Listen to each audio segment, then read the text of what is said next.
Phase 2 मध्ये स्फोट झाला, त्याच्यामध्ये सुद्धा 10 पेक्षा जास्त लोकांचा मृत्यू त्या ठिकाणी झालेला आहे. उजनीमध्ये पर्यटकांची एक बोट बुडाली, त्याच्यामध्ये 7 जणांचा मृत्यू झाला. त्याच्याबरोबर अहमदनगरमध्ये अकोले तालुक्यामध्ये सुगाव या ठिकाणी आपली एसडीआरएफची एक बोट उलटली, त्याच्यामध्ये 3 जवानांचा मृत्यू झाला. एवढ्या दुर्घटना या मागच्या 7 ते 8 दिवसात किंवा 10 ते 15 दिवसामध्ये झालेल्या आहेत.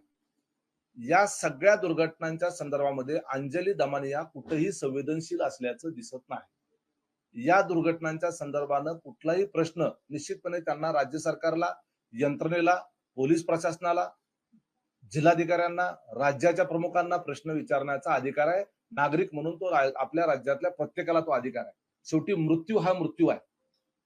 तो पुण्यातला मृत्यू झाला, तो अहमदनगर मधला झाला, तो उजनीच्या धरणामध्ये झाला, घाटकोपरमध्ये झाला किंवा डोंबिवलीमध्ये झाला. तिथं जे कुणी दगावले ते तुमचे आमचे हे महाराष्ट्राचे नागरिक होते आणि त्याच्या पालकांनाही तेवढ्याच वेदना, तेवढंच दुःख झालेलं आहे, जेवढं दुःख पुण्यामध्ये कल्याणी नगरमध्ये झालेल्या दुर्घटनेनंतर त्याच्या आई वडिलाला आणि आपल्या सर्व सामान्य माणसाला झालेला आहे. संवेदनशील मनाच्या प्रत्येक व्यक्तीला याचं दुःखच आहे आणि ते वाटतच असतं, वाटलंच पाहिजे. आणि ज्या कुठल्याही यंत्रणेच्या असतील किंवा कुठल्याही मानवी चुकांमुळे असतील, कुणामुळे असतील, ह्या घडणाऱ्या दुर्घटना ज्या आहेत याच्यामधून आपण पुढे त्या दुर्घटना तशा घडू नये याच्याकरता म्हणून प्रयत्न करतही असतो. जर कोणी चुकला असेल तर शासन यंत्रणेकडून त्याला शासन करण्याचा प्रयत्न देखील करत असतो. परंतु पर्टिक्युलरली पुण्यातल्या ऍक्सिडेंट प्रकरणामध्ये, त्या हिट अँड रन प्रकरणामध्ये जाणीवपूर्वक आमच्या पक्षाला, आमच्या नेत्यांना टार्गेट करण्याचा सुपारी घेऊन उद्योग काही लोकांनी चालवलेला आहे. या संदर्भानं आमचा आक्षेप आहे.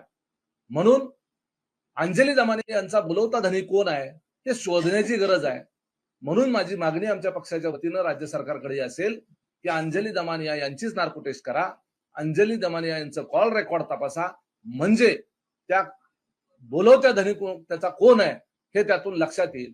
या प्रकरणामध्ये त्यांनी जे प्रश्न उपस्थित केले, 4 दिवस अजितदादा का बोलले नाहीत? अहो, राज्याला 2 उपमुख्यमंत्री, 1 मुख्यमंत्री आहे आणि ज्यांच्या विभागाशी संबंधित हा विषय आहे ते राज्याचे उपमुख्यमंत्री असलेले, माजी मुख्यमंत्री असलेले आणि विद्यमान गृहमंत्री असलेले, त्यांच्या विभागाच्या संबंधित विषय असल्यानं आणि घटनेचं गांभीर्य ओळखून तातडीनं पुण्यामध्ये जाऊन या सगळ्या गोष्टीचा आढावा घेतात, आवश्यक त्या सूचना देत असतात. मग त्याच्यामध्ये फक्त तोंड दाखवायला तिथं अजितदादांनी उपस्थित असणं आवश्यक होतं का?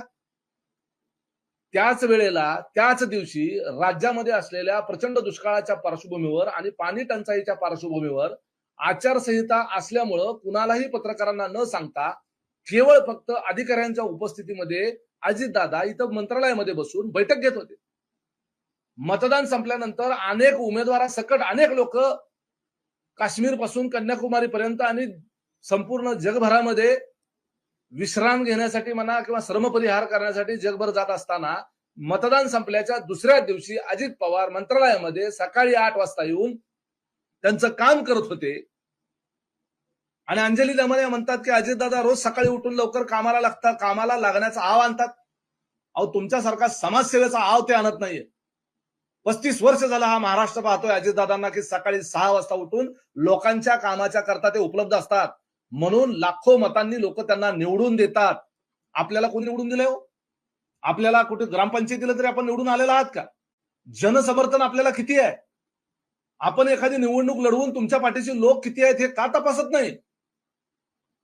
त्यामुळं 30-35 वर्ष सार्वजनिक जीवनामध्ये सातत्यपूर्वक लोकांच्या कामामध्ये व्यस्त असणाऱ्या राजकीय क्षेत्रातल्या लोकांच्या बाबतीमध्ये अशा पद्धतीने आरोप करणं, बिनबुडाचे आरोप करणं अत्यंत चुकीचं आहे. काय पुरावा आहे अंजली दमानियांकडे आणि काय म्हणणं आहे त्यांचं की पुण्याच्या पोलीस कमिशनरना अजितदादांनी फोन केला. मग पुण्याच्या पोलीस कमिशनरला पालकमंत्री म्हणून अजितदादांनी प्रश्न विचारायला नको? पुण्याच्या कलेक्टरला प्रश्न विचारायला नको? विभागीय आयुक्तांना विचारायला नको? महानगरपालिकेच्या आयुक्तांना फोन करायला नको? पालकमंत्री, गृहमंत्री, मुख्यमंत्री हे कुणाला फोन करणार? अंजली दमानिया यांना विचारून फोन करायचा होता का? फोन करणं, आढावा घेणं त्या मंत्र्याचं कामच आहे. फक्त मीडियाच्या समोर दिसले नाहीत. म्हणजे तुमच्यासारख्या मीडिया सॅव्ही लोकांच्या करता तो प्रश्न असेल. काम करणाऱ्या माणसाला मीडिया उपस्थित आहे का नाही याची काही घेणं देणं नसतं. काम करणारा माणूस हा सातत्यपूर्वक काम करतच असतो. त्यामुळं अंजली दमानिया यांना खरंच प्रामाणिकपणे राज्यामध्ये घडणाऱ्या दुर्घटनांबद्दल संवेदनशील असती, तर त्यांनी या ज्या दुर्घटना घाटकोपरला असेल, डोंबिवलीत असेल, अहमदनगरला असेल, उजनी जलाशयामध्ये असेल, तिथे जे मृत्यू झाले, त्यांच्याबद्दलही थोडी संवेदनशीलता दाखवायला हवी होती. एवढंच मला